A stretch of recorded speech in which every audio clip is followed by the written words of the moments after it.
Good evening, colleagues. Let me do this so that you can see me. Yes, that's me. My name is Raisibe Madirwe. I am the manager in the CPD and registration unit of the Office of the Registrar. And today I will be taking you through the requirements for continuous professional development, which is CPD. What is expected of you? What is it that council expects of you? And what are the due dates? What to do with the evidence and everything else. I'm going to put off my camera because it has tendencies of disturbing the bandwidth. Then you will just hear from me. I just wanted you to put the face to the voice.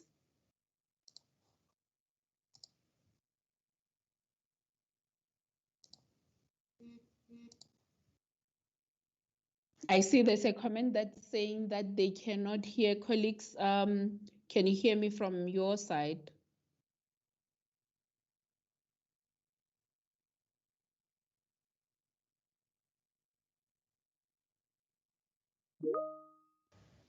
Yes, Raisibe, I can hear you.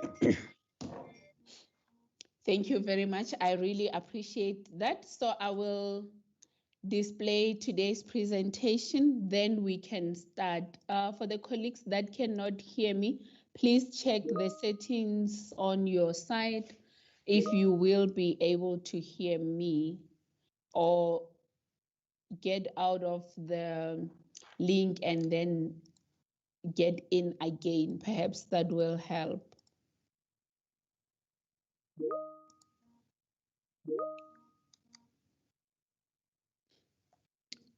So today I'll take you through the CPD requirements, which in it is the annual declaration and the designation. We will go into details of that. CPD essentials, this is what is it that council expect of you? What is CPD? What are competency standards? What are domains? And we will also take you through the frequently asked questions and the facts. How to learn. This is where we will explain to you what a good CPD activity constitutes, what learning activities are out there, and what evidence you can gather.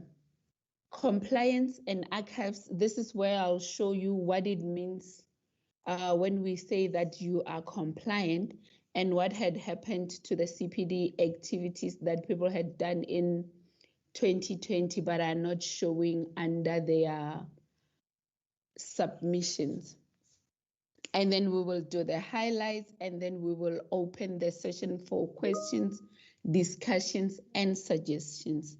In between all this, we will also have a practical wherein I will log in and show you how we expect you to complete your CPD activities. What are the compliance requirements? Council requires all pharmacists to, by the 1st of February of each year, complete their annual declaration. The annual declaration completion is where you log in onto the council website and then go into the CPD system.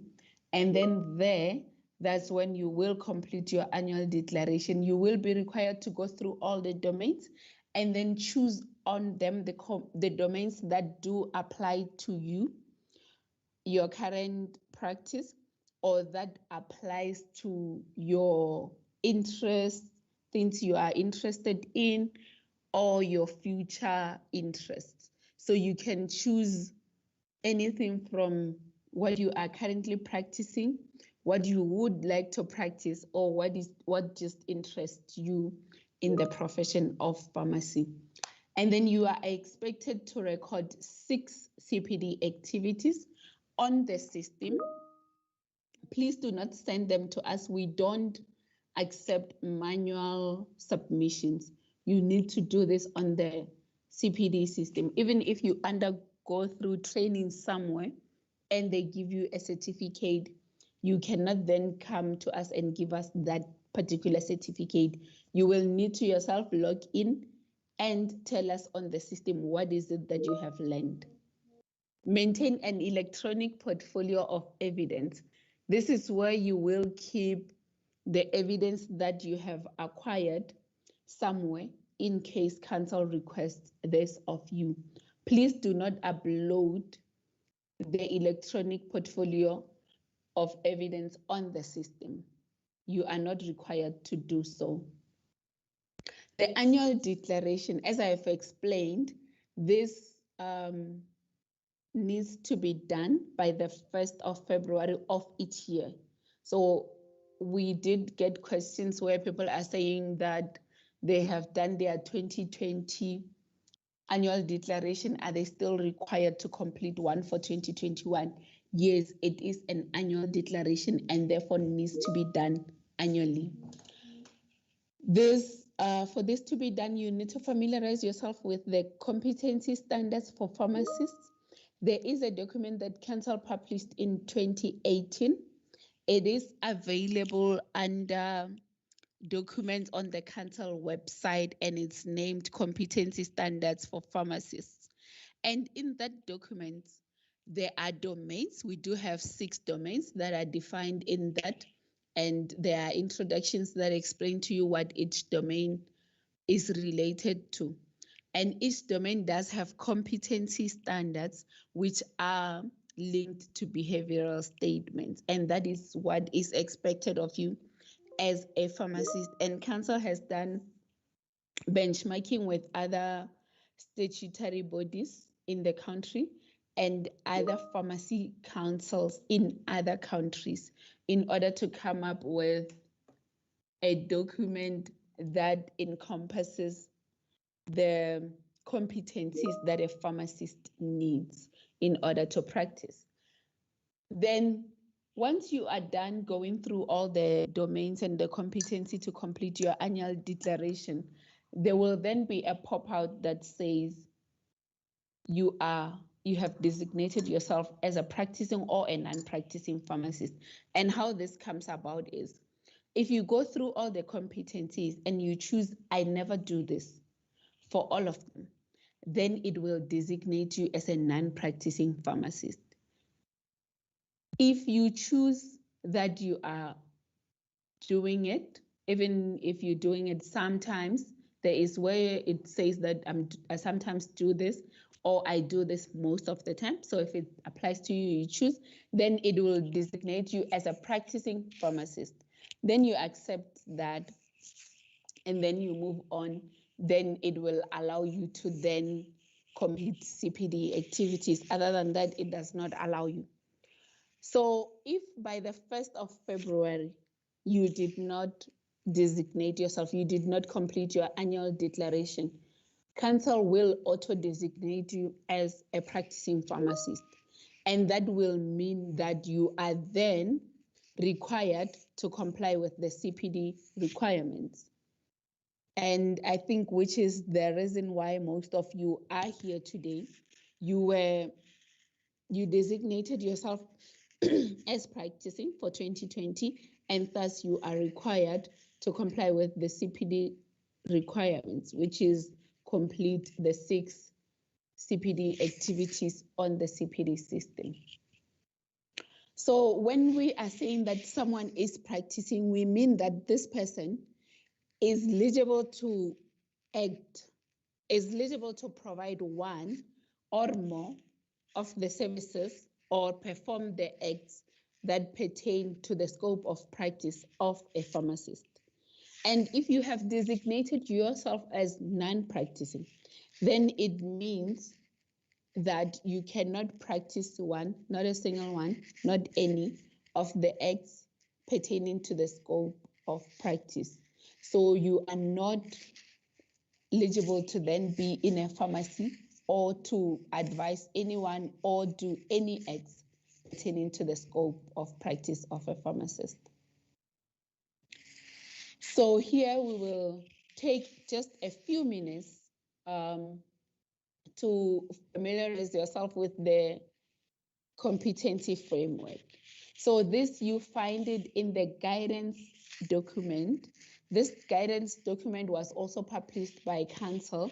It is available on the website under CPD. You don't even need to log into us to access this particular document. You go to under registered person, under pharmacist, then CPD, then you will find the guidance document together with other documents related to CPD then.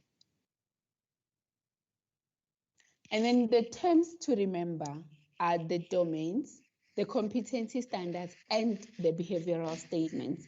These terms are linked together, and they are the terms that are building your competency as a pharmacist. But we will go into details of this in a little while. So each competency standard is made out of a domain which has an introduction. So if it's a public health domain, it will show you what introduction is, and then you read that introduction. It will explain to you how that particular domain applies to you. What are the competencies that you need to have if you say, I'm a pharmacist, I'm able to promote health? What are the behaviors then that you will need to be competent in? And then in the behavioral statements, they are divided into three, and you choose one that is most applicable to you. There is entry level, which means you are new in that particular field. It does not mean that you are a new pharmacist, but it could be that you are new in that particular field. I'll use myself as an example. I have been a pharmacist working in cancer for the past 5 years. So I will say that I am more competent in the regulatory side of things in what we do at cancer. So in that case, if I'm doing a CPD that is pertaining that, I will choose the advanced practice because I've been doing that for a long time. But then if I want to do something that is related to a manufacturing pharmacy, because I've never worked in that particular field, I'll then choose entry level because in that case, I'll be new in that particular case. And then if it's in a community pharmacy, because I've worked there before, but I haven't worked in a long time, then I can choose intermediate because I do have some information, but I could be learning something completely new.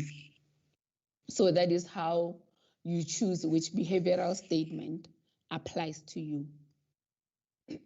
Sorry. And these are the domains that we do have. We do have the public health domain.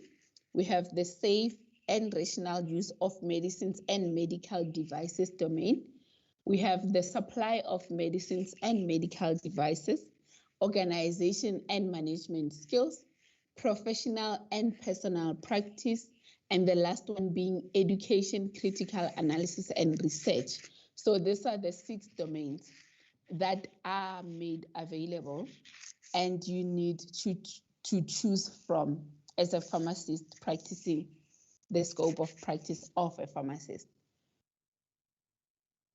So here we put in an example as the public health domain.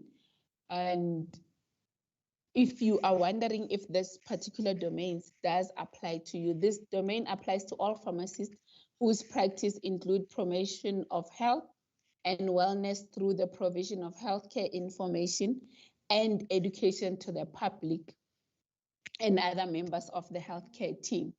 So in order for us to say that you are competent in this particular domain, you will need to then be able to promote health and wellness, be competent in providing medicine information, professional and health advocacy, health economics, epidemic and disaster management, as well as primary health care. So these are the competencies, and we have chosen here, just for the purpose of this class, the behavioral statements in level 1, in the entry level. And those are: provide advice on health promotion, provide advice on disease prevention and control, provide advice on healthy lifestyles, participate in public health campaigns. So these are the behavioral statements that are in the entry level. And also, you can see here we have, does this standard form part of my current practice? Then you can say yes or no. And then if it does actually form part of your practice, then you know this applies to you. Then you can learn things there and complete your CPD activities using this particular domain. You can use one domain, or you can use a variety of domains, since we have 6 domains, but it's all up to you. You choose the domain that is most applicable to you, or the one that you have most interest in. And also there is, in the guidance document, there is what will help you if you are struggling to choose what domains really apply to you. This pages are in there for each and every domain, and then you are able to go through them and choose if those particular domains do apply to you. We have even put in lines there, if you print it, where you can scribble what is it that you need to learn, why do you think that you need to learn that particular thing. It really helps a lot if you can go through the guidance document. Then we get to the frequently asked questions. We do have pharmacists that feel that CPD is really not for them.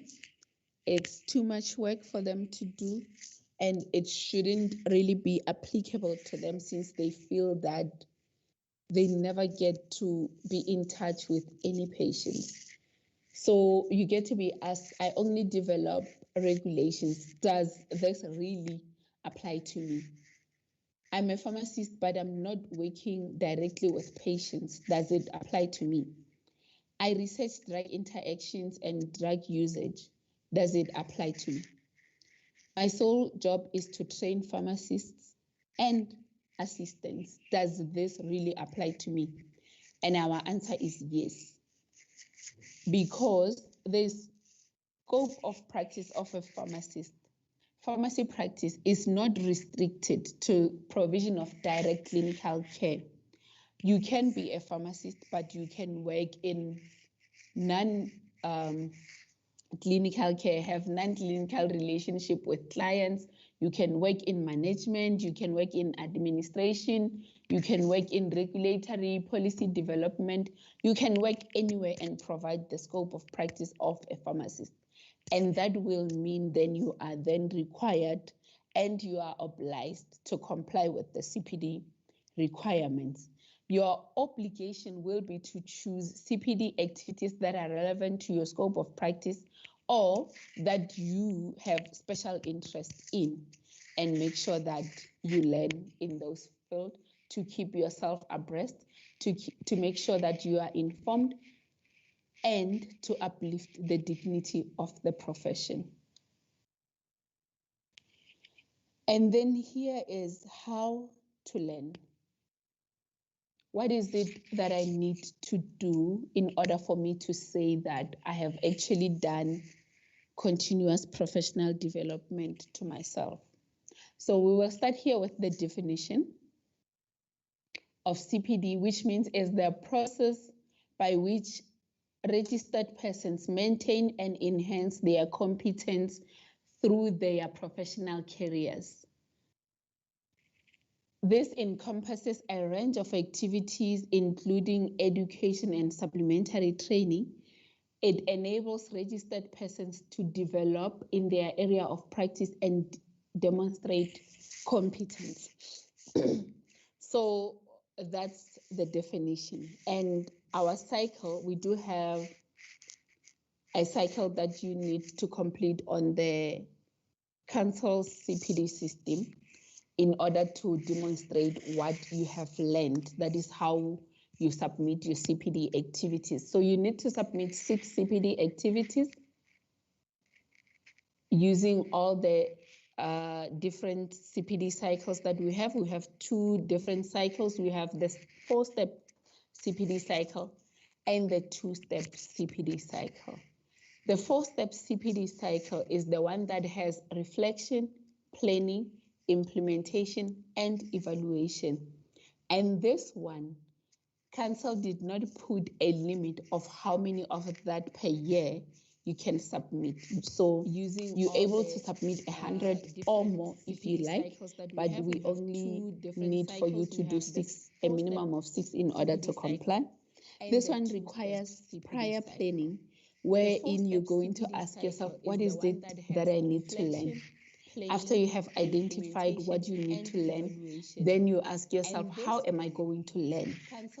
And after I have learned, how am I going to implement what I have learned? And after you have done the implementation, then you evaluate if what you have learned is sufficient, it's applicable, and it has increased your knowledge. And then the 2-step cycle is wherein you don't plan anything prior. You perhaps sit in a sitting like this one in a masterclass and realize I've actually learned something from this. And then you can use that as your CPD. And as a result, this one, it only has the 2 steps. It has the implementation step and the evaluation step. So it's wherein you realize that you have actually learned something, you implement, and then you evaluate if what you have learned is actually enough. It does not follow any thought process at all. So the 4-step cycle looks like this, and you can start at any of the steps, but in order for you to submit, you then need to make sure that you have completed all the steps. So what I'm going to do is I'm going to quickly log in on my profile, and then I will display, and then we can walk through the 4-step CPD submission together. So the 4-step cycle looks like this, and you can start at any of the steps, but in order for you to submit, you then need to make sure that you have completed all the steps. So what I'm going to do is I'm going to quickly log in on my profile, and then I will display, and then we can walk through the 4-step CPD submission together. So the 4-step cycle looks like this, and you can start at any of the So once you are logged in, you go on to the CPD platform on the CPD system. So what I'm going to do is I'm going to quickly log in. It will look a little like this if you have already completed your annual declaration for the year. If you have not yet done so, the moment you get here, there will be a pop-up that will say complete your annual declaration, and then you complete that. So the 4-step cycle starts here at reflection. So you click on reflection, and then it will say identify a new learning need. Then you click there, and this is what it will look like. And then on the domain, if you go through the domains and choose domains that are applicable to you. So for the purposes of this training, we will choose education, and then the competency, education and training policy, provision of education and training. We will choose provision of education and training because that's what I'm doing today. And then the reflection title will be remedial masterclass. Go through the domains and choose domains that maybe let's say preparation. So for the purposes of this training, we will choose sorry about that. Education. And then here on the learning tree, and then you choose what is the reason that you needed to do this. Was it appraisals? Was it an audit? Was it because you wanted to be competent? Was it a critical incident, perhaps? Feedback from colleagues and you realized that you actually needed to learn?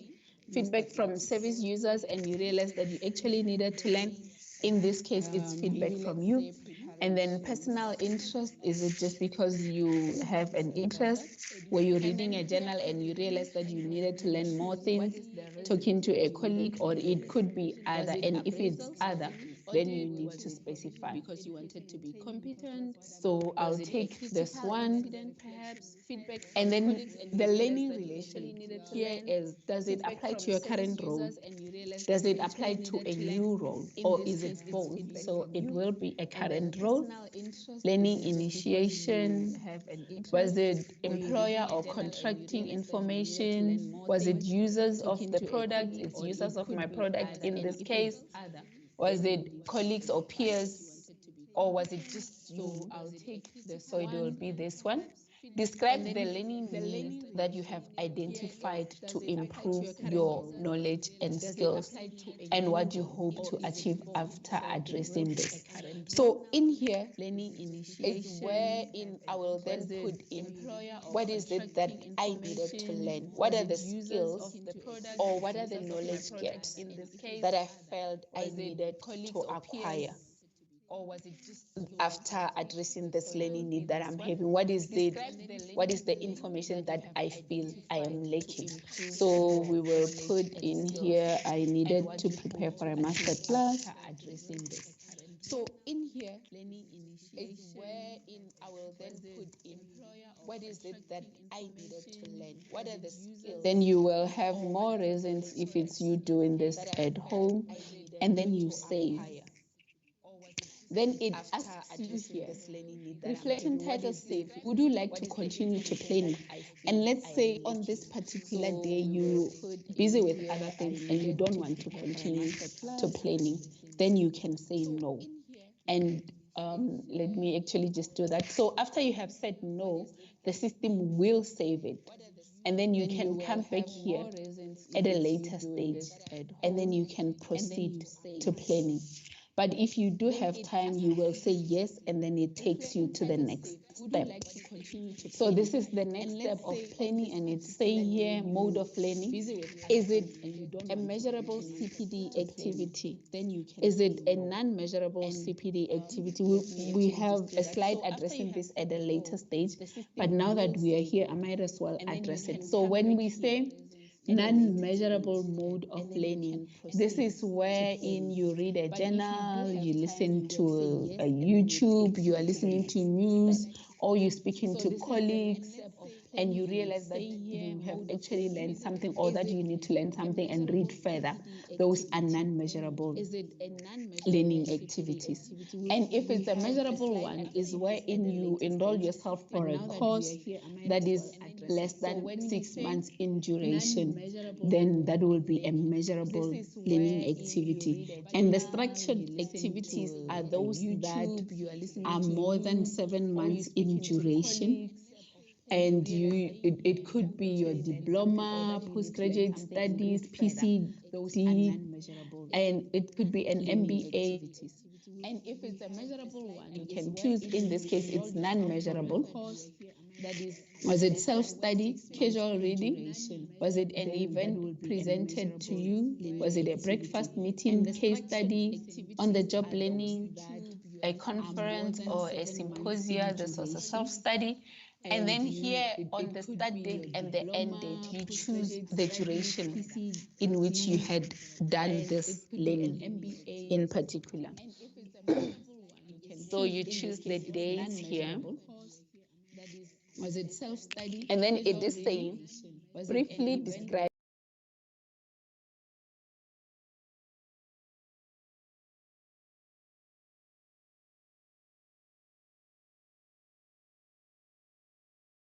measurable learning activity. Why are you doing it as a self-study? What are your reasons behind that? So in this case, because I needed to prepare a class for you, it had to be a self-study, as I then got the comments from the people that called you, got the comments from the emails that you wrote to us, and then I used that to prepare for this session. So then I will write here my reasoning for doing that. So you will have more characters at home, but then for now we will do it like that, and then we continue to the next step. It had to be a self-study. And then on the next step, this is the implementation step. And it is asking here, how long did it take for you to complete this activity? Was it 30 minutes, 30 to 60 minutes, 60 to 90, 90 to 120, or was it more than 120?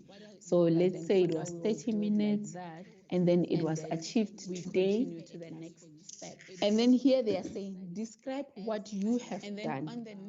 That is the action taken in order to achieve this specific outcome. So after you have identified what is it that you needed to learn, what are the reasons you want to use this particular mode of learning, then you describe to us, what is it that you have done in order to learn? Did you do it like me? Did you get the comments? Did you get the emails? Did you read a journal? What is it that you have done? So here you describe the activities that you have done in order for you to learn. And then it takes you to the next step. And then on the next step, this is where you then evaluate what you have learned. Did you meet your learning objectives in full, partially, or not yet met? For this case, we will say it was partially met, because we are still encouraging you to comply with your CPD requirements, and we're hoping that you will do so. And then, is it in the workplace? Did you apply it? Here it's asking you, where did you apply what you have learned? Did you apply it in your workplace? Did you not yet apply it? Was it applied outside your workplace? And then here is describe, providing examples, how you have applied what you have learned, including feedback on the impact of your learning and reasons why the learning was partially made, because I did say that it was partially made. So in this case, I will then describe that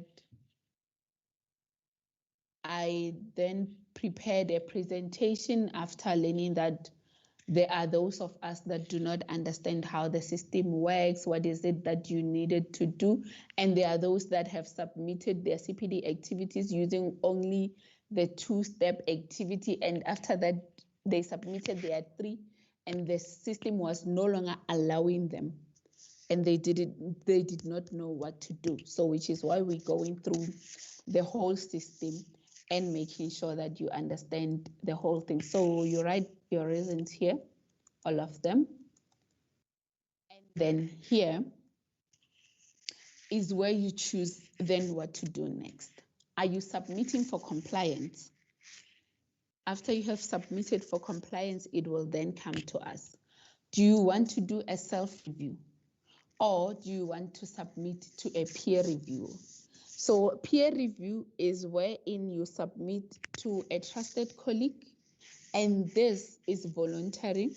It is not a must that you do it, but it will be so that you can get feedback from your colleague in order for them to just go through your CPD activities and check if you actually are on the right track, if you actually need to learn more, then they can advise. But if you submit for peer review and your peer does not review it, you do not get penalized for that, and your peer does not get penalized for that. Or even if it goes to them and they feel that you still need to learn more, you don't get penalized for that. That is just feedback that you can use on your upcoming CPD activities. And also what happens is, if you click on submit for peer review, it will then submit to your peer, and it will submit to cancel compliance at the same time. So it is all up to you.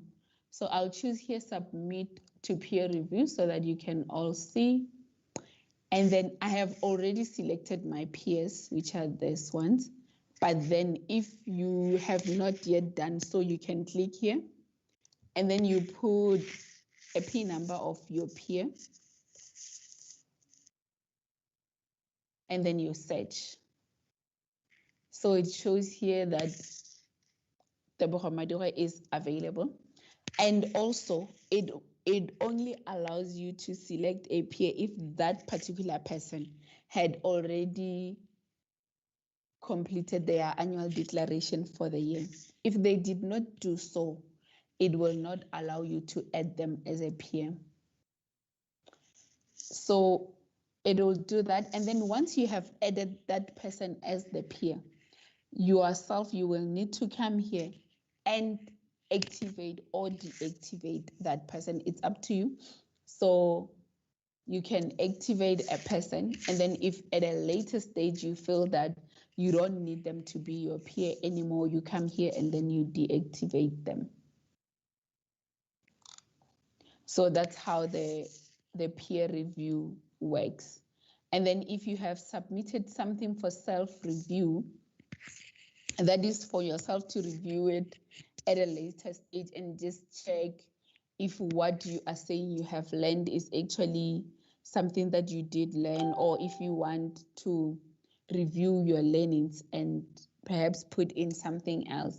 But also, if you end up not doing it, you do not get penalized. It gets submitted still to cancel for compliance, but you will find it here under assessed. There will be something in a red box here showing that you need to still self-review. Then you just click there and then you can do it. I'll quickly go back on the presentation.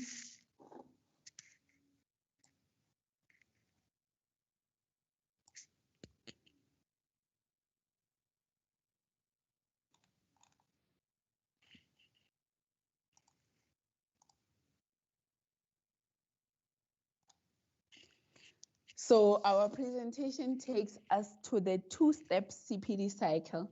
And this is the one that I said it's instant, but you are only allowed 3 of this per year. So once you have entered a maximum of 3 using the two-step cycle, you can no longer enter more. You will then need to complete your 6 annual CPD activities using the 4-step cycle. Then I'll go back to where I have logged in so that I can show you how this particular step works.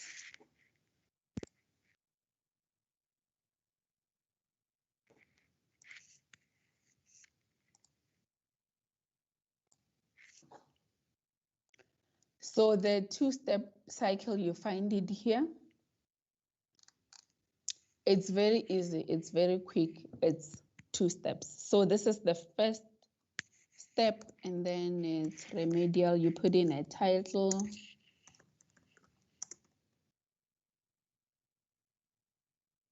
And then you choose a domain. So here you can choose, we will still choose the same domain. Provision of education. It's a self-study, non-measurable, and then you go to step 2. I don't know why it does that.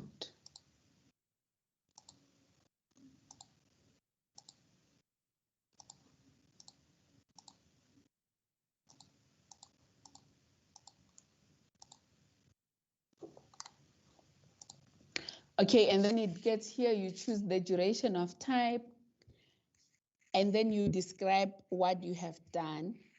What is the action taken to achieve the specific outcomes? Then you can say here, I attended a masterclass and learned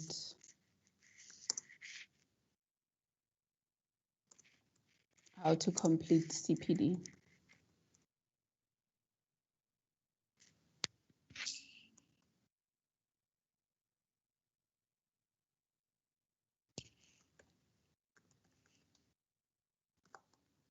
Okay, and then was the learning objective met? If it was met, you can choose it was met fully. Was it applied? It was applied in my workplace. Describe providing examples how you have applied what you have learned, including feedback on the impact of your learning. Then you describe here everything, and then you can submit for compliance. And then it will be there showing that you have submitted for compliance.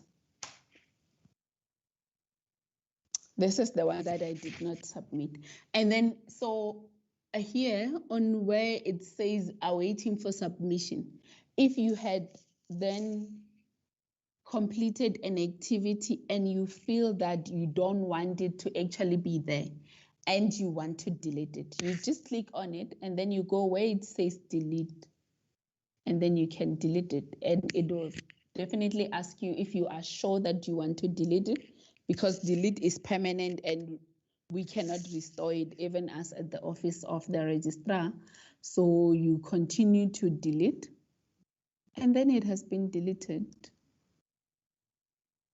And then this one, because we were practicing and I want to archive it.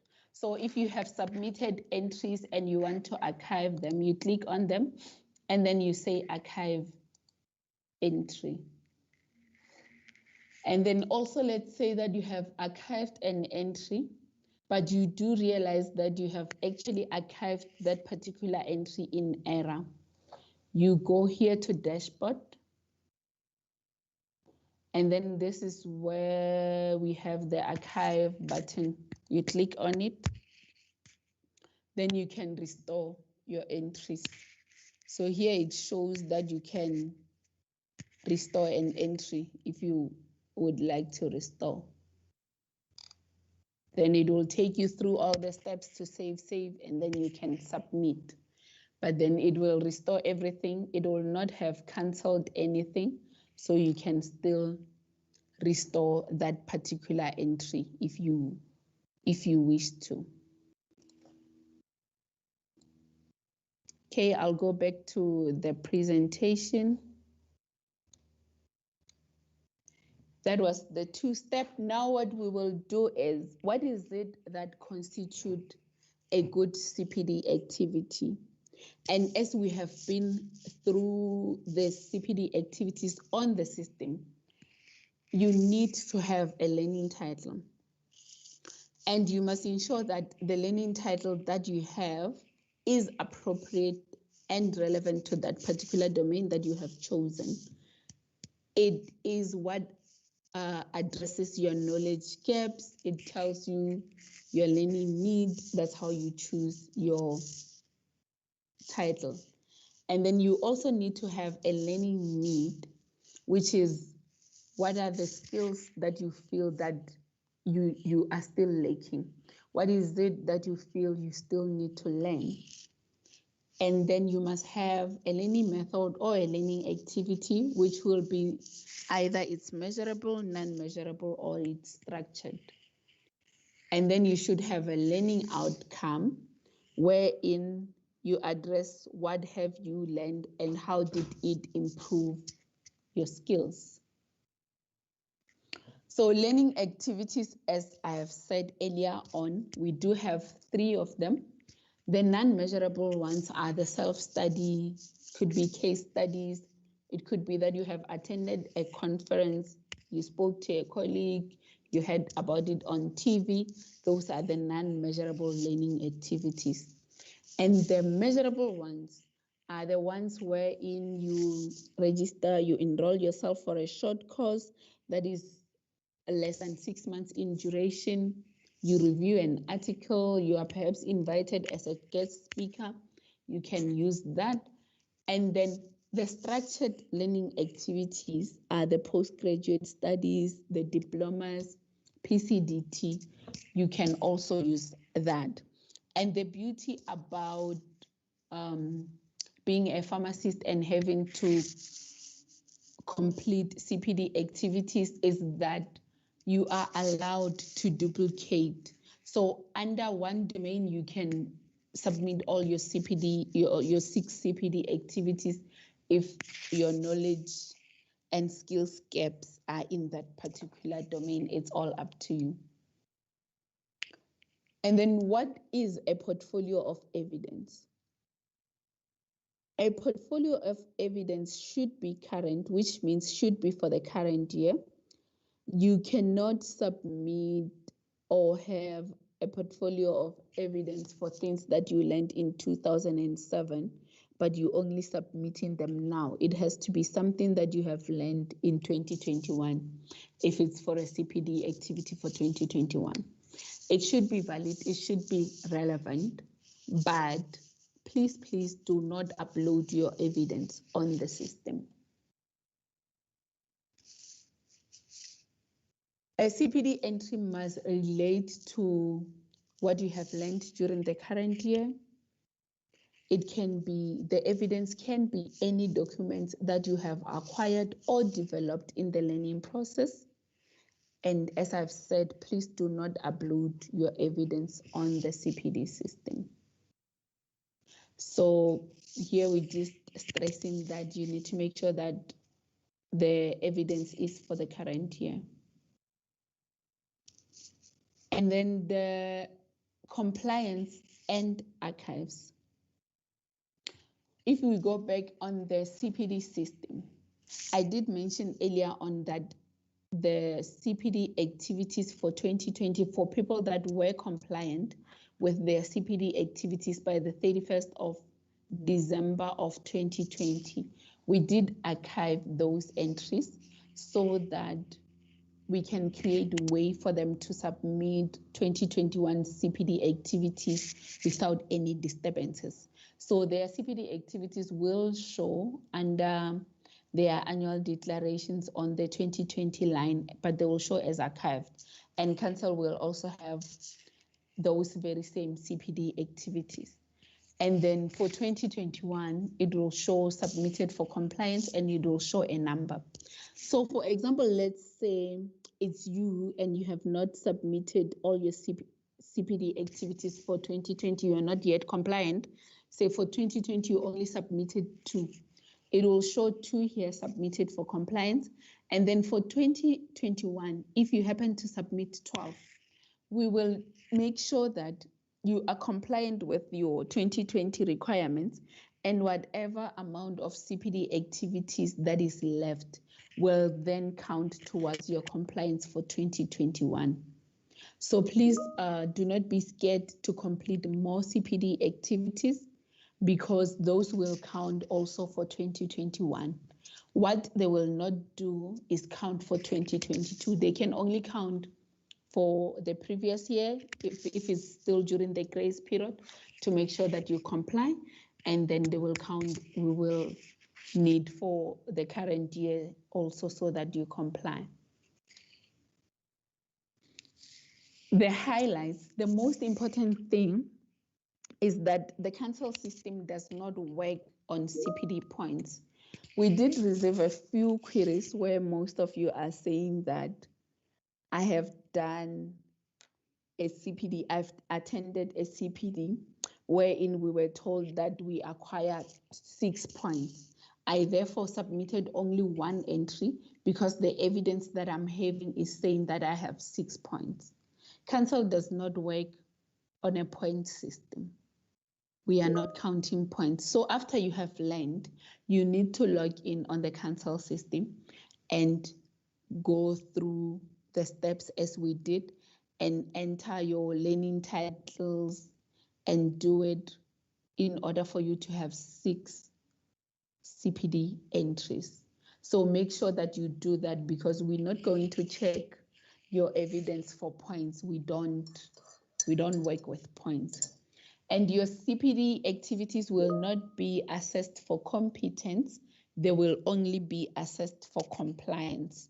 So at the moment, we won't be having assessors that are marking you for compliance. It's for competence, it's only for compliance. And another thing that is very important is that we do not allow third-party entries at all. It's a misconduct if, as a pharmacist, you give somebody your login details in order for them to log in and complete CPD activities for you. You need to do it yourself. And all the non-practicing pharmacists should not be found in a pharmacy. They should not be found practicing one or more of the scopes pertaining to the scope of practice of a pharmacist. And one last important thing is that council encourages lifelong learning so that we can uplift the dignity of the profession of pharmacy. Council did develop the SAPC registration app, which is available on the Play Store. It's also available on the iOS store. And we were in the process of making sure it's also on the Huawei Gallery App Store as well, so that you can get a hold of it. And this app, on it, there is the digital registration card. So please make sure that you upload your pictures there so that then you can have your card readily available to you on your mobile phone. And also you are allowed to amend your personal details on this app. And also it has the CPD system on it. So if you want to complete your CPD activities on the go, then you can do so on the mobile registration app. Thank you very much, colleagues. I will open the floor for questions, comments, and suggestions. And I see that there are a few questions in the chat box. We will go through that, but Werner, please, you can go ahead. Okay, thank you, ma'am. Evening. So I just want to know, I think you did touch on it, but I just want to make absolutely sure. I did my CPDs in the grace period, but that was after I did my the year thing, the annual declaration. So now it seems like the CPDs for 2020 is not complete, although there is 7 of them, or there are 7 of them. It seems that the last 3 falls under 2021 instead of 2020. Will council automatically pull that back? Thank you for that question. Yes, they will at the moment show under 2021 because they were completed in 2021. The system does place them according to dates. That's why it does that. But as council in the office, what we do is we add the 2020 CPD activities to the 2021 to ensure that you comply. So it will count towards your compliance for 2020. Okay, thank you, ma'am. Thank you. Thank you, sir. Let me see the hands. Okay, it will be in no particular order because I don't know whose hand went up first. Peter?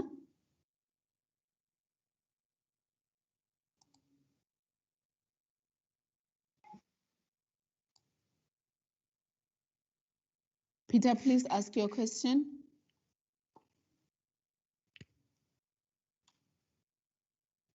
Okay, I see Peter is not there. Hello. Melanie?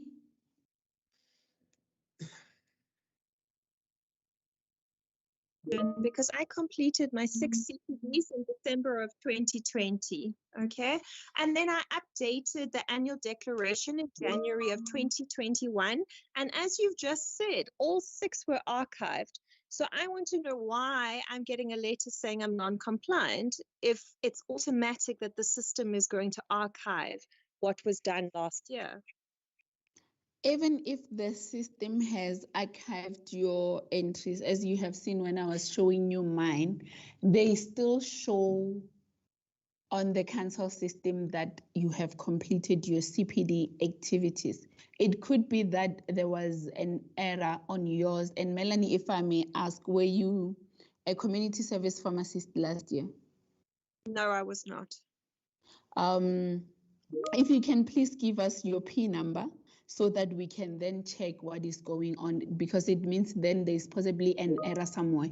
It should not do like that. Even if we have archived your CPD activities, they should still count towards your compliance.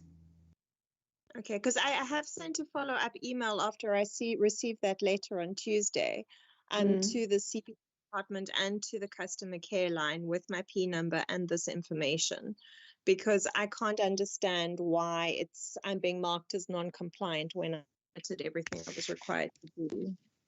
Yeah, we will check it. We were inundated with emails since we sent those letters, but we are working on those emails.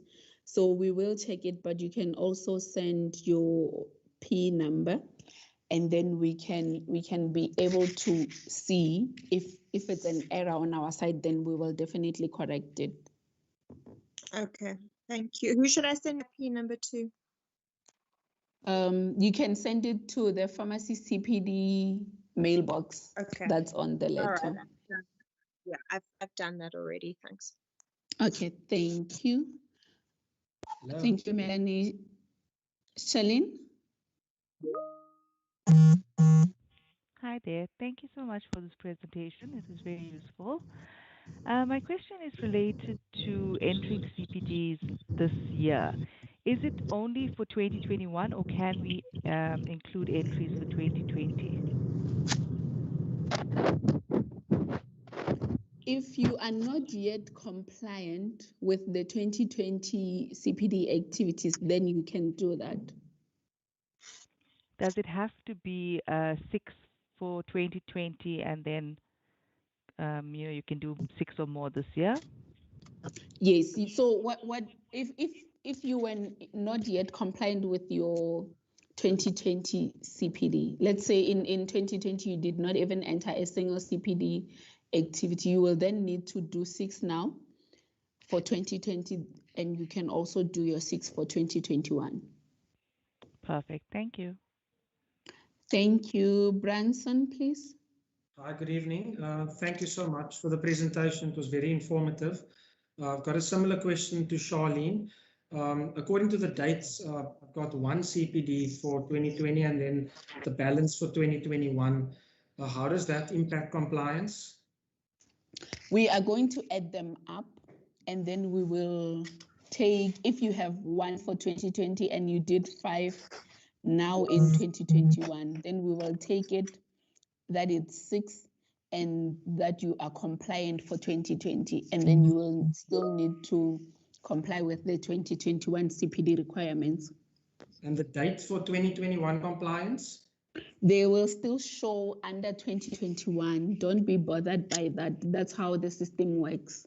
But Okay. we will make sure that it counts towards your compliance. Thank you so much for your response. Thank you, Stuart.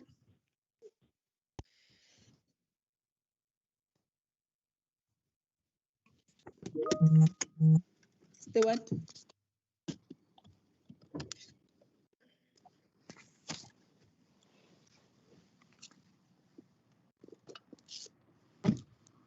Sepo.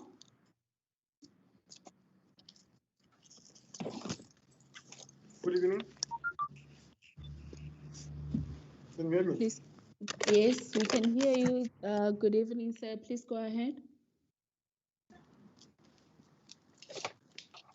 Yeah, my question is similar to the one of Melanie. I did all the CPDs in 2020 before December, and then currently I got a letter saying that I'm not compliant. Then I went to the archives and I resubmitted all the 6 CPDs. And then today, I called the pharmacy council, they told me that everything appears. So I'm asking that, in order to continue with the 2021 CPDs, would the system lock me out, or how is it going to happen that the current one that I did for 2020 are going to be archived so that I can proceed with it? Thank you for that question. You can continue with your CPD. The system will not lock you out. And I'm sorry that your entries got archived, but they were not counting towards your compliance, we will check if there's something wrong with the system. Like we had said, we will do the same with Melanie, but the system will not block you. You can go ahead and do your 2021 CPD for compliance. Okay, thank you. Thank you, Teresa.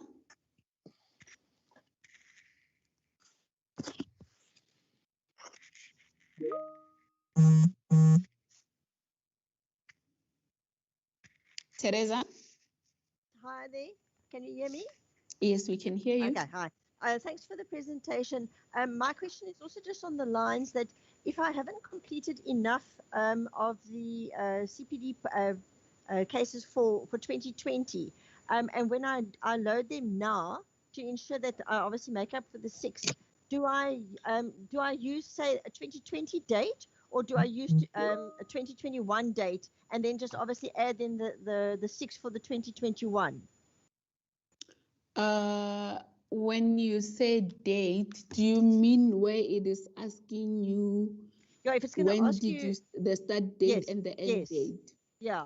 You So can do put I the then just date do a date? in which the date in which you have completed that particular lane. If it was in 2020, you can make it 2020. But if you land in 2021, then you can make it 2021. Then you make it 2021. Okay, all right. Now I just want to know that. Okay, so if there isn't sufficient, if it was done in 21 but 2020, but you haven't obviously added it, I can use it as 2020, and then the new ones will just come for 2021. Okay, that's correct. Fine. Yes. Excellent. Thank you very much. Thanks for the Thank tutorial. It was great. Thanks a lot. Bolaji?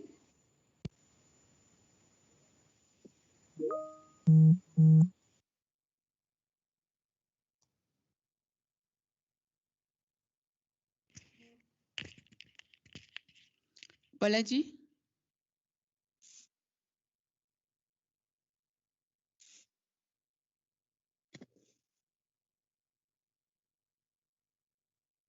Umesh? Hi, good evening. Good evening, I sir. just need to check. From a pharma industry perspective, we often sit in seminars or webinars that sometimes are an entire day. And as a result, as doctors would do, they would get CPD points. It seems to me that it's more a formality that we have to fill in the CPD as opposed to submitting proof of attendance of a webinar or a seminar. Obviously, we attend these things to learn some stuff, but I just feel that it's more a formality that we have to submit a CPD as opposed to sending the attendance with the CPD points that we were present in a webinar. So that's my first point. The second thing I want to ask is relating to the 2021 or the outstanding CPDs. Do we just go on before the 30th and complete it and submit and then start with 2021? I may have missed that somewhere along the line, sorry. I'll start with the easy one, the one for compliance with the 2020. Yes, please go ahead, complete your 6 CPDs for 2020, and then go ahead with the 2021 CPD activities. And then with regards to the CPD points and you attending seminars or classes or courses, Council does not oblige you as a pharmacist to register for any course, to attend any seminar. That is up to you if you feel that those particular seminars or that particular course will address your knowledge gaps, it will address the skills that you feel that you need, then you can do that. So the reason that people are not obliged to acquire points is that Council does not oblige you to do so. We want you to go and learn and then reflect on what you have learned in order for us, for Council to know that you have actually learned something, you are actually doing something towards your continuous professional development. I hope that answers your questions. Yes, sir. I actually think, I mean, for example, if I attend a workshop that talks about evidence-based medicine or health technology assessments, I'm attending it in my function, in my capacity to learn something already. What I'm saying to you, I understand you don't oblige us to do this. What I am saying to you, the fact that I attended this is me learning something. I'm asking, why does council not trust the fact of our attendance and registering of these seminars as knowledge-based and that we learn something? Why do we have to reflect on it as part of a formality to council? That's what I'm asking. It's not that you are not trusted that you have learned, but then unfortunately, as this was done, council did do the document, it went out for comments, pharmacists commented, the public commented. Perhaps if this were raised at that particular point in time, but then it's something that council did a benchmarking on. It was discussed, it was published for comment, and then it came back and they reflected on it and they felt that this is the right way for them to do it. Okay, noted. Not satisfied, but noted. Thank you. Colleen? Hi, can you hear me? Yes, we can hear you. Please go ahead. Okay, so I have a question with the annual declaration. If you mark yourself non-practicing with declaration this year, will you be able to change it next year? If you mark yourself as non-practicing? Yes. Yes. Since you need to do the annual declaration every year, so if you are non-practicing in 2020 or in 2021, but you want to be practicing in 2022, you will then apply to council in order for us to remove your non-practicing status, and then you can complete your annual declaration and mark yourself as practicing. Okay, so I can't just change it next year. I need to apply to change it. Yes. Okay. Okay. Thank you. Benjamin? Yes, ma'am, forgive me. I'm in my hospital bed with pneumonia. Now, I did submit like the way you did, but on my phone. So every time I reach that part where it says submit for to the council, I've forgotten what that final submit press. The button would just go kind of gray, and then the system shuts off. So all the 6, that's what happened. So did it not submit, or because now you gave me the letter, or it froze somehow? Sir, are you, firstly, I'm sorry that you are in your hospital bed and I wish you a speedy recovery. Thank you. But I just want to know, did you send us an email perhaps that we can check on the system what is going on? Yes, I did. Okay, we will go and check on your profile and then we will get back to you. We will check if perhaps there's something wrong with the system or what is going on. Thanks, ma'am. Thank you. All right, thank you. Stewart? Can you hear me, Chairperson? Yes, I can hear you. Yeah. Sorry, Madam, earlier you did call me out for being for being a novice in technology. Tell me, Madam, are you able to share this information session a way of email for some of us who are behind in the CPD space? Yes, we will, after, I think tomorrow, share the presentation with all of you. Thank you. Thank you. Thank you, Madam. All right. Raj? Yes. Hello, ma'am. Can you hear me? Good evening. Good evening, sir. Yes, we can hear you. Thank you so much. First of all, ma'am, I would want to compliment you for a wonderful presentation. I think that has been very, very informative and very, very brief. I really appreciate that, and I think thank you for accommodating us, especially myself. Yeah, I think I've got a couple of issues and serious concerns, ma'am. I don't know how you would be able to assist, or like the Pharmacy Council will be able to listen to us. First of all, being that I work for a state hospital, and I'm really struggling to compile this CPT, and I'm being very, very honest. And simply, it's not that we don't want to do it. It's not simply that because our workload at the hospital that we work in the state pharmacies, I think it's just that we just don't get time. And I'm sure you may be aware of the fact that I think I'm not just generalizing it, but I think it is specific to some specific institutions, because when we are just compounded with shortage of staff, I think currently for the last, in this pandemic, our life has been turned upside down. And I'm also the responsible pharmacist for that particular pharmacy. And the numerous kind of challenges that we encounter on the face of daily workload and the kind of shortage of staff and out of stock of medication instead. I'm not trying to portray a negative picture of state pharmacies, ma'am. Please get me that very, very correct. I'm not portraying, but this is the reality. We are doing crisis management every day, and there is simply just no time. I am sitting with this problem every now and then. Sometimes I go even to depression to say that I have to do this. CPD is hanging on my head. And I am just not being able to find any time. Every now and then we just find some time to do it. There's some form of crisis that just lands up. Either there's water crisis in the hospital. I'm sure it's all out there in the news. There's Somja that is collapsing for the last 6 weeks. We are sitting with the extra patients. So we are just, it's a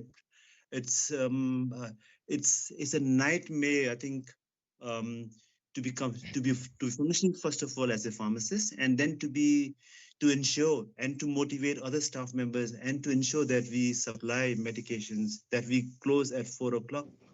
So it's a challenge. What I'm trying to arrive here is that I personally am struggling that I do not find time to get the CPDs, and I don't know what is the shortcut or what is the way behind. I think maybe perhaps Pharmacy Council needs to introspect. I'm like, what is it that we are trying to achieve by the CPD? I think most of us, like including myself, we attend meetings, ad hoc meetings and things like that, some kind of things like that. So I think maybe this particular process, but maybe as a suggestion, I'm saying that maybe this process of CPD needs to be streamlined, or it needs to be made simpler. Maybe just simpler. I think it needs to be simplified. I think you don't have to go through a very, very long process. I think perhaps Pharmacy Council also needs to do some kind of a review. Have we achieved what the Pharmacy Council wanted to achieve by doing this CPD? And being the first year of it, I think I'm sure that there are a lot of challenges. I would perhaps not be the only individual that is struggling with this CPD. So I'm really worried that yesterday I received an official notification to say that yes, I have not been able to submit a single CPD from last year. That should I not be able to do anything by the end of 30th of June, our status would be converted from practicing to non-practicing, to non-practicing, and that is worrying to me. And recently, I have been communicating with Pharmacy Council, and I think Pharmacy Council, to be very, very honest, have also accommodated to say that April was given time, from April another time, and there are certain things that happens to our lives individually, and then when we communicate. And I think maybe cognizance needs to be given to that particular fact. I'm just worried that I don't know where do I start from and where do I go. And there is this thing that is hanging on my head that maybe perhaps I would even be penalized, or will be removed from the registers. It will be red flagged. So that is what I'm just, sorry, ma'am, I've spoken a lot about it.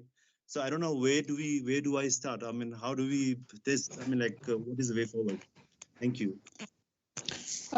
Thank you so much, sir, for your questions, your comments, and suggestions.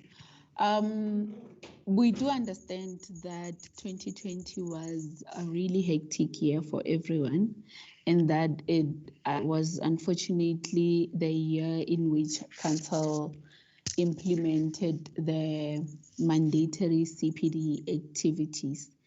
And as you have just outlined, now you are saying that you have actually did learn a lot in last year during the pandemic with a whole lot of crises that are going on.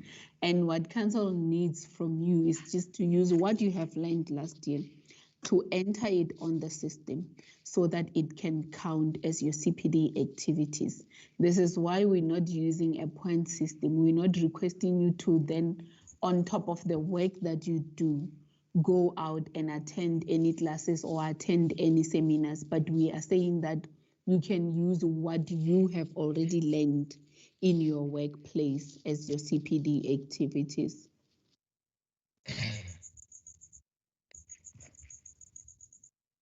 Thank you, ma'am. Sorry, can I still ask another question? Yes, you can ask. Ma'am, regarding the deadline, I think if the deadline that is being set is just around the corner, that is 31st of June, that is the end of this month. Now, within the space of time between now and there's like about 10 working days or 12 working days.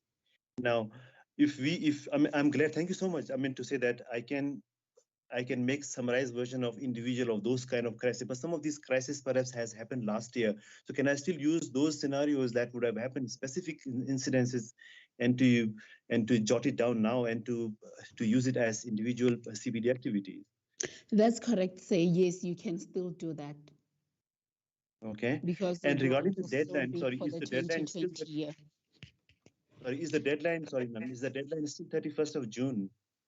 The 30th of June, yes. Sorry, 30th that's of June. correct. Yes. So, ma'am, what happens for some reason? I mean, if one is not being able to submit all, or even if somebody, let's say somebody has submitted partially between now and in next 10 days, maybe submitted 2 or submitted 3, had not been submitted all 6, what happens then, ma'am? Would you perhaps be able to kind enough to portray a scenario? Would there be any kind of as stipulated in the letters, because there was a grace period and the grace period got extended, people will be marked as non-practicing, unfortunately. And if it is being converted to non-practicing, what does that mean? I mean, like, sorry. Non-practicing means that you cannot be found practicing any of the scope of practice of a pharmacist. You will remain registered on the register, but then next to your name, it will say that you are non-practicing, which means you are not expected to then practice the scope of practice of a pharmacist. In other words, you are not employed as a pharmacist. Sorry, if I'm to understand, that means. That's correct, sir. And also, if you were an RP, then we will remove your RP status. If you were a tutor, we remove that because we don't expect you to be in a pharmacy. So you can be an RP. If you are non-practicing, you can be a tutor as well. You cannot practice.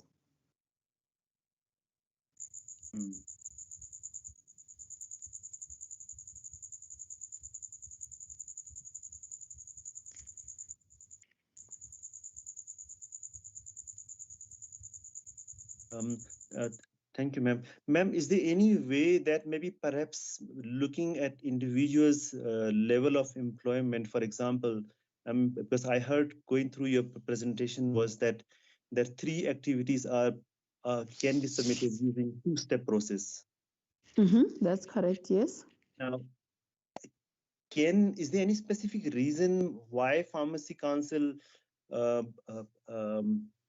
abstains rather or prevents people from submitting all the 6 activities using through that 2-step process? Because yes, please. Yes, this is Mukwadi here. I'm the senior manager in the CPD and registrations unit. Yes, the SAPC would not want to allow everyone to use the 2-step process because CPD, according to us, is a self-driven process of learning. So it can be that most of the activities that you do happen to you by chance. So we'd like for you to be actively involved in deciding what you need to learn and also in achieving, the objectives of your learning, right? For instance, if you do not have objectives of your learning, then you cannot achieve. So it has to be a self-driven activity that one, participates in. in order for to ensure that they achieve what they've set out to achieve at the beginning of the learning period. So I don't know if that answers your. And we understand that there are some circumstances where you would learn something unintentionally. You attend, like, for instance, this webinar.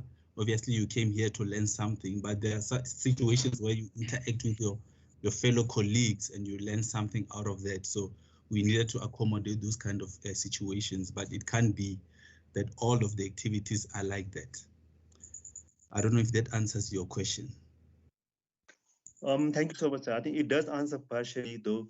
What I would also want to perhaps inquire is that I think you had also indicated, sorry, what was also indicated in the beginning part of the presentation was that we come across reading many scientific journals. Now, reading scientific journals and can we use that reading science, because there are many times clinicians do request some information on medicine usage, or there's some kind of new scientific information that is available. So can we use reading of that scientific journal and accessing that information and providing to the clinicians? Can that be constituted as a CPD activity? You can use almost anything. You can actually read a magazine. You just need to make sure that the magazine is accurate in terms of the information that you get from it. You can read a journal. You can attend a workshop. It could be a work training that you attended. You know, it's up to you what you want to use to learn, as long as you record that activity on our system. So you don't even have to attend a CPD evening. You can read something. You can read, update an SOP. That is a CPD activity. Yeah. Thank you. And you said that thing, no hard evidence has to be uploaded on the system. No evidence. I mean like a copy of that particular SOP that has been reviewed or that has been updated or that has been commented on. No, it doesn't need to be updated on the system for now. As CPD progresses, we will call upon evidence in future. But for now, because it's still the first year, we don't need any evidence uploaded on the system. So that's why I'm saying it's a self-driven process. You decide how you want to learn, what you want to read, what you want to attend. It's up to you. You just need to record, ensure that there was value in the activity that you participated in. When you evaluate, because you evaluate the impact on your daily practice. How has it positively impacted your daily practice? So it's not, I think, I'm not sure, Raisibe, to complete one CPD entry, how many minutes can it take, plus minus? Madimete does have YouTube videos of me doing it. Madimete, how long did it take? I think he can quickly tell us and share the links. Thank you. Greeting everyone. We've shared the links in the comment section of this meeting, and also on YouTube and Facebook. So a full 4-step CPD takes approximately 14 minutes. So it's 13 minutes plus a few seconds. A 2-step takes 6 minutes. And that's when you type it out slowly. So if you had typed it somewhere in a Word document and you're just copying, it should be shorter. And we invite you to go on our YouTube page. We have one gentleman, the CPD experts. There's one gentleman who explained how actually he built this process to an extent where he submitted more than 40 activities. We will post the link right now in the comment section as well. Thank you. Thank you.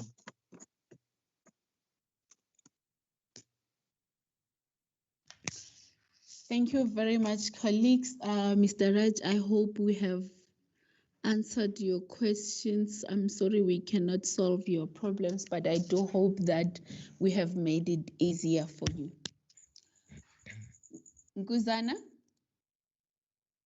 Hello, good evening, everyone. Mine is more of a technical question. I'm residing in Limpopo and our network connection is not the best in the country. So I was struggling to log on at 5 o'clock, as I understand that this virtual presentation is mandatory. I couldn't manage to log in with my own details. My name is not actually Nkuzana. Nkuzana is actually my wife's name. So I want to find out, is there a way for you to, let's say, use this name Nkuzana as under my name? I don't know how to put it properly, but can you just make sure that I'm the one who's supposed to be under Nkuzana and I'm the one who attended this presentation regarding, considering that it's actually compulsory for it to be done like that. Network is bad this side and I'm not actually in a good position. How can we solve that one? That's not a problem, sir. The whole aim of this CPD is of this masterclass is so that you can comply with your CPD requirements. So all we need from you is that you have attended, you have understood, and you will be able to go and complete your CPD activities and comply. Double checking the attendance, that's what I'm talking about. I don't think my name We is will going to not appear. be checking the attendance register, so don't worry. We just need you to make sure that you comply. Oh, okay. No, other than that, I think I'm covered. Thank you, ma'am. Thank you. Mahale? Hello, yes, I'm Mahale Daniel Machidi. I submitted declarations last year for 2020 and this year for 2021, and I was declared compliant, but I thought only if I've submitted the declaration, that would be enough. But now I got the notice that I've not as yet submitted the CPDs. Okay, I'm working at SAPRA and we are having so many meetings. Other meetings are for learning meetings, others are for research. So I don't know, if I have to classify the CPTs into the 2-step and the 4-step. If I start on a project which needs me to research something and finish that project, would it fall under the 4-step? You see, I just want to get some clarity on that. Thank you, sir, for your question. Yes, if you start a project, obviously you will need to know what is it that you need to do on that project. What are the things that you need to learn? How are you going to tackle your project? So you can use that for a 4-step. It's all up to you, yes. because especially if projects are things you plan prior. Just on that point, some of these points, they don't actually start from, I get a query from the applicant, then myself, I'll plan how to go about solving this query and end up solving it. So, okay, should I say it started with me? Because it starts off being a query from one of the companies, the manufacturing companies, the applicant asking me about certain issues. Then I do some research and then reply back to the applicant, the company. There's where there's an option to choose if it's a client or someone you are providing the service to. Okay. So you can choose that option. No, I can understand. So now for the 2020, I can even just include the 2020 CPTs now, even if it's 2021, as long as they'll end up being 6 plus, or 6 for last year. I think if I could at least submit 6, it would be okay. That is correct, sir. Okay, no, thanks a lot. Jones?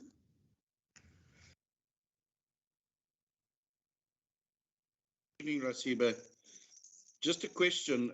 If one logs into the Pharmacy Council app and you have the the page where it comes up with your picture, your P number, and then it says compliance. Compliant, yes. Compliance practicing, compliance year 2020. But then yet you still receive this email to say that you're non-compliant. Why is that? That compliance there is that you have completed your annual declaration, but you still need to comply with the CPD requirements. Okay. So you get this email if you still did not complete all your 6 activities for 2020. Okay, but the ones that the 4 or 5 that have been submitted have still got that yellow banner around them that they haven't been, by the looks of it, haven't been assessed by the council. We do not assess them for competence. We only assess them for compliance. So does the box only get ticked when there's all 6 in there? That's correct, sir. Okay, thank you. Thank you. Madimeta?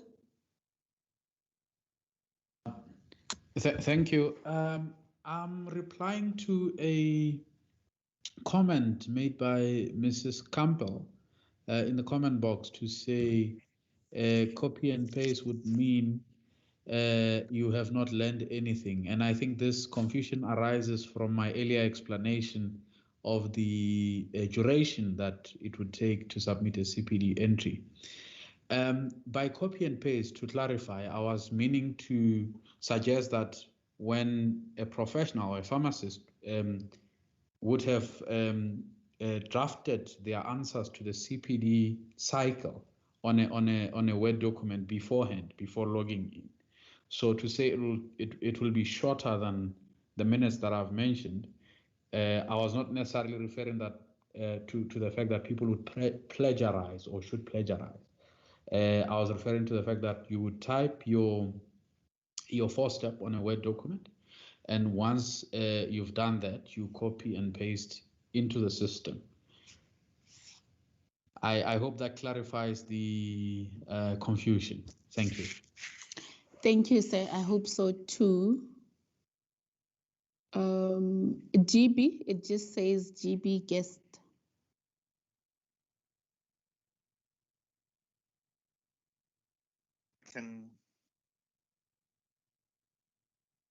Hi, sorry, yeah, my name is Gavin. I just wanted to ask a question about potential auditing. You say we need to keep an electronic evidence folder or something, and a lot of the things we do are things like webinars and so on. So, I mean, I've been taking screenshots of webinars and things like that because I don't know how else to present evidence if anyone ever asks me,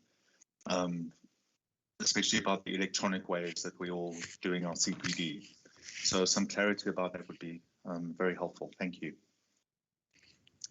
Thank you very much. Council has no plans at the moment of requesting the evidence. I can just tell you that now, but you are doing great by keeping the screenshots in case it is required. And if we request that of you and you say to us that I've attended a masterclass on this date, and we will take that as evidence. But also if you have developed, for an example, you developed an SOP and you kept that as your evidence, that will also suffice. But the evidence is not something that it's a pipeline plan of council, but it's not something that we're going to do now. Thank you very much. Thank you. Thank you, sir. Mr. Raj?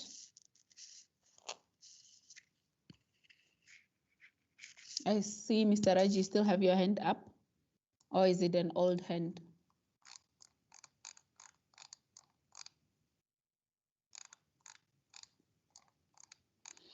Okay, in this case, then we will check the questions in the comment box. and see.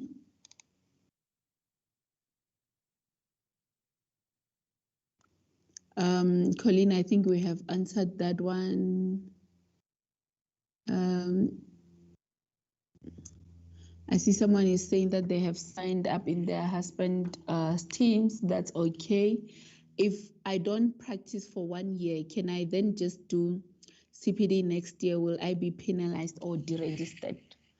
I'm not sure if I've answered this in one of my comments, but if you are not practicing for 2020 and you have marked yourself on the system as non-practicing, you will not be obliged to comply with your CPD requirements, and you will not be penalized, provided you will not be found practicing the scope of practice of a pharmacist. Then when you are ready, you can just apply to cancel. Then we will change your status to then you can designate yourself as practicing. Where does manufacturing fall in those domains? Mandisa, unfortunately, you're going to have to go through the domains, go through the competencies and check the ones that do apply to you. I can assure you now that there are domains, there are competencies that will apply to you. So please check those. I was given to understand by your call center that one has to do a submission from each domain. This is different from what you are saying. No, you're not expected to do a submission from each domain. That is for interns. As a pharmacist, you submit from a domain that interests you or from a domain that you feel is related to your practice.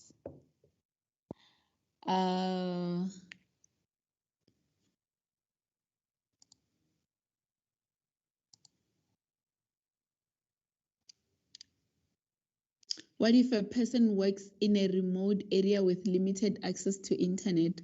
What if the person does not have their own smartphone or PC? Maybe their only accessible computer is one they work with. I worry that you expect everyone to be in the same box, and maybe that's not fair.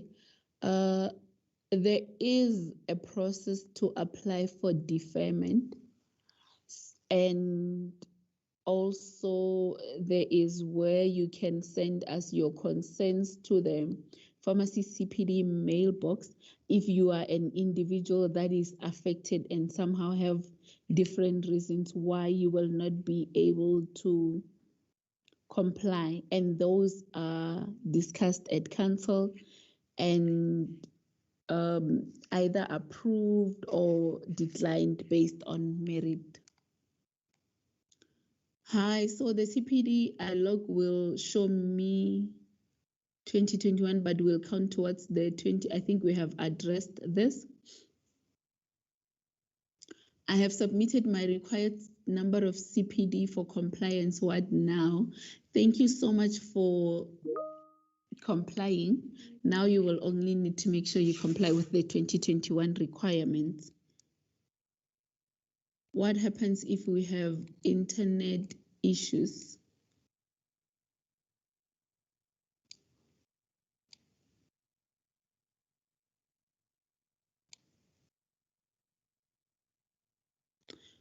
Same thing here, the CPD go on archive, and now we are told we have not submitted. I think we have addressed this one. And if we have really archived your CPDs and they are not being counted, we really apologize for that.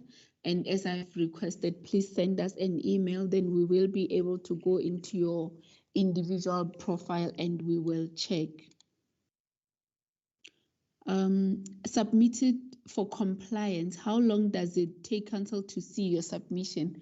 We are actually able to see the submission the next day. It takes about 24 hours, and then we are able to see it. Yeah, up to 24 hours. So does this mean no one cares what you submit as long as you submit 6 separate submissions? Is there any moderation to ensure the standard of submission is whatever someone has decided it must be? Ms. Margaret, there is a standard, and yes, you cannot just submit gibberish. As much as we are not checking we are not assessing your CPD for compliance, but we do check that, I mean, we are not assessing them for competence. We do check that it's actually real CPD activities. Do all submissions have to be archived or just submitted? Please do not archive your submissions. We are the one that archives them for you. If you archive them, they will not count. So please just submit for compliance, and we will do the rest on our side. Often the standard of the seminars Umesh refers to is way above the example I saw on the website the other day. I hope the intention to uplift the standard of pharmacy profession is met by this initiative. Thank you, Margaret. I think you should give those who made the effort to attend this webinar further grace now that we have a better understanding of all this. Will you reply to questions submitted on the chat? Okay.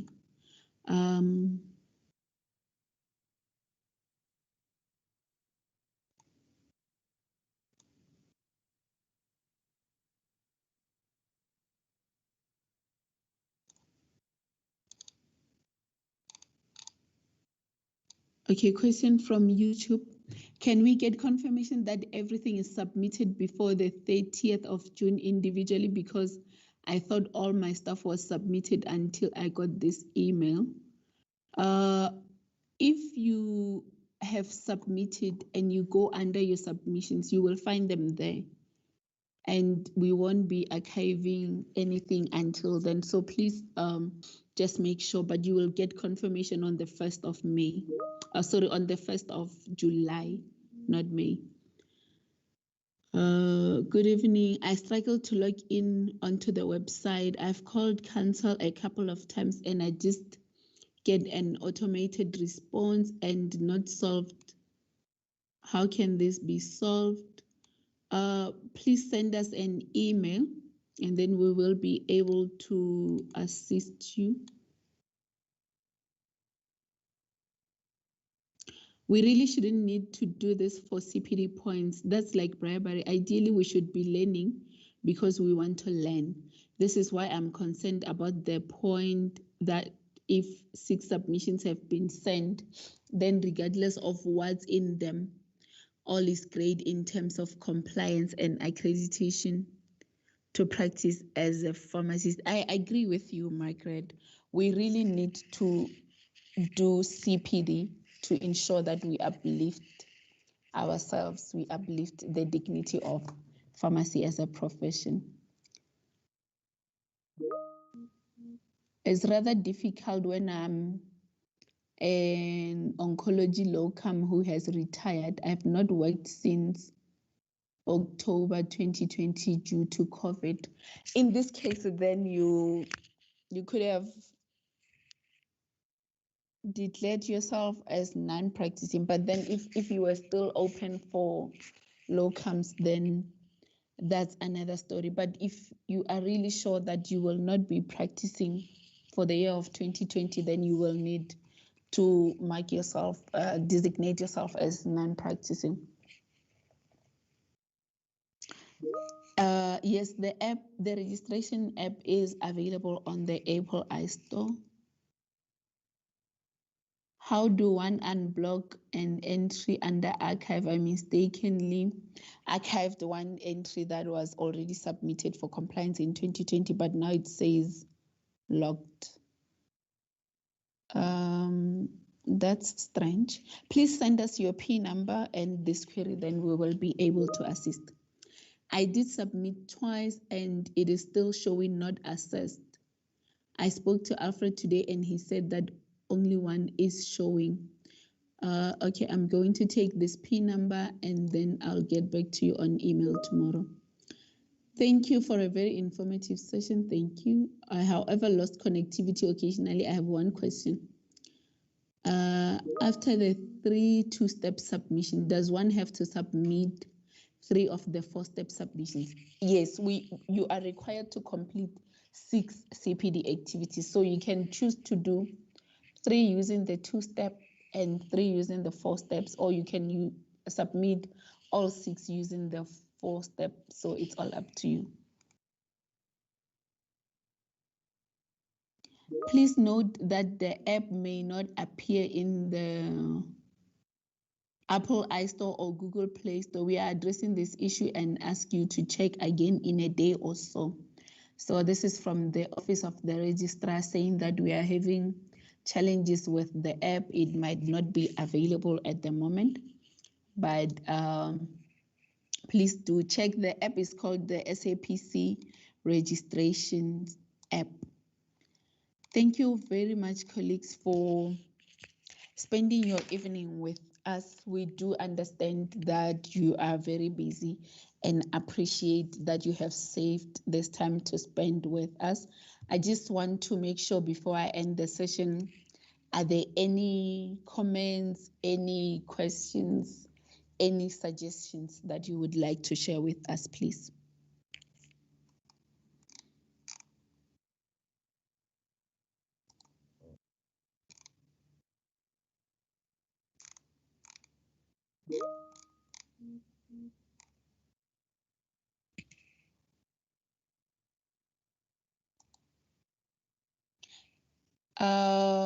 Mr. Raj, I see your hand is still up.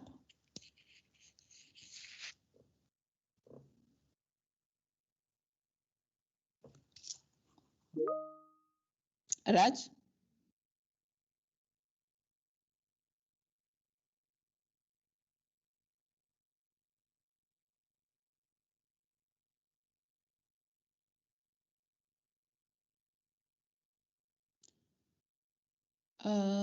David, I see your hand is up.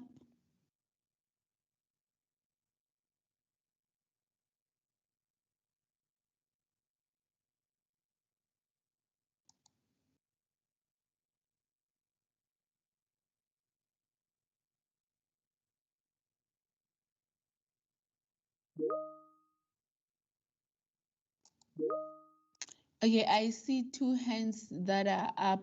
If you can please unmute yourself and ask. And then in the meantime, we'll read the question from Facebook that says, what will the requirements be to apply to council to get changed from practicing to non-practicing? There is a form available on the website under applications. So what you need is to fill in that form. There is a fee that is attached to it, and then we will uplift the fact that you are non-practicing and then allow you to complete your annual declaration again. So yeah, that will be it.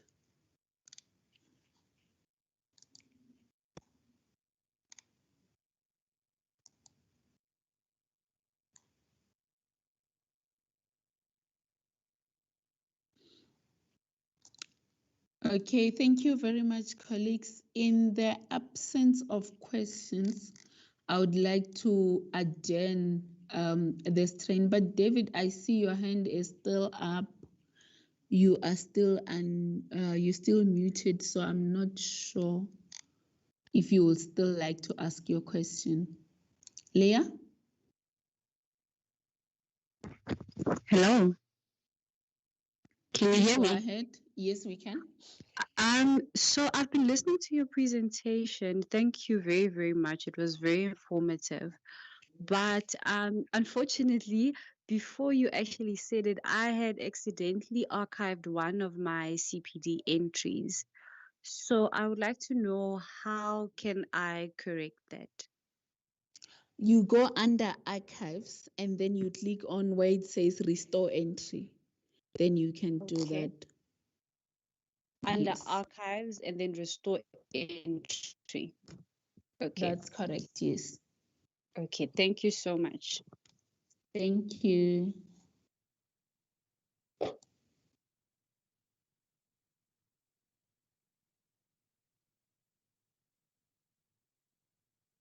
Thank you very much, colleagues. Thank you so much for making time to spend the evening with us. We really appreciate and wish you all the best with compliance with your 2020 and 21 CPD requirements. Thank you. We will adjourn the training.